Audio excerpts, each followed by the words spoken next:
చిరంజీవి ప్రయాణంలో వివిధ దశలు. Villain to hero. Megastar Brahmanandam ప్రధాన పాత్రధారిగా 1992లో వచ్చిన మణి సినిమాలో ఆయనతో తనిఖీల భరణి ఓ మాట చెప్తాడు. ముందు చిన్న వేషాలు, తర్వాత విలన్ పాత్రలు, అటుపై క్యారెక్టర్ పాత్రలు, తర్వాత హీరో వేషాలు వెయ్యాలి. చిరంజీవి టైపు, లేదంటే ఒకే సినిమాతో హీరో అయిపోవాలి అంటాడు. నీకేది కావాలి అంటే రెండేదో బెటర్ ఏమో అంటాడు బ్రహ్మానందం.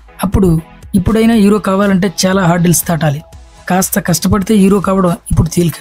తాము నిరూపించుకోవడానికి అనేక వేదికలు ఉన్నాయి కాబట్టి.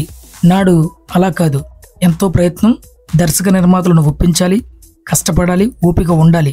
వచ్చిన అవకాశాన్ని అందిపుచ్చుకుని ఒక్కో మెట్టు ఎక్కాలి. దీన్ని చిరంజీవి తూచా తప్పకుండా పాటించి అగ్రస్థానంలో నిలిచి తెలుగు సినిమా రారాజుగా ఎదిగి ఎందరికో ఆదర్శంగా నిలిచారు. ఫిల్మ్ ఇన్స్టిట్యూట్ విద్యార్థులుగా కోర్సు పూర్తి చేశాక అవకాశాలు వచ్చాయి. వారిలో చిరంజీవి ఉన్నారు. తొలిగా పునాదిరాలులో 5 హీరోల్లో ఒకరిగా అవకాశం వచ్చింది. కానీ మొదటగా విడుదలైన ప్రాణం ఖరీదులోనూ హీరో పాత్రే. ఆ తర్వాత వచ్చిన అవకాశాలు చిరంజీవికి పూలపాన్పు కాలేదు. విలన్ వేషాలు పలకరించాయి. సినిమా క్లైమాక్స్ లో 2 నిమిషాల విలన్ పాత్ర కూడా వచ్చాయి.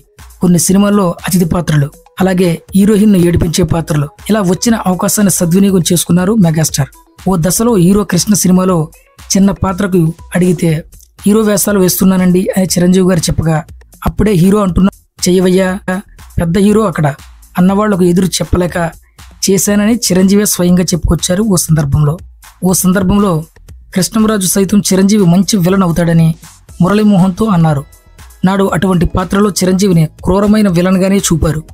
సినిమాలో హీరోయిన్లను వేడిపించే విలన్ పాత్రలో నటించిన వారికి హీరోలుగా అవకాశాలు రావడం చాలా గొప్ప విషయమే. సినిమాని మహిళా ప్రేక్షకులు ఆ రోజుల్లో తీసుకునే తీరే వేరు. విలన్లను బయట తిట్టేవారు, ఉత్తరాల్లో తిట్టిన వారు ఎందరో. వారికి హీరోగా అవకాశం చాలా కష్టమే.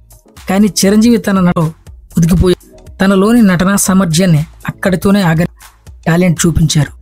హీరోగా డాన్సులు, ఫైటుల్లో వైవిధ్యం చూపించారు. విలన్ నుంచి హీరోగా ఎదిగి తిరుగులేని కథానాయకుడు అయ్యారు మెగాస్టార్.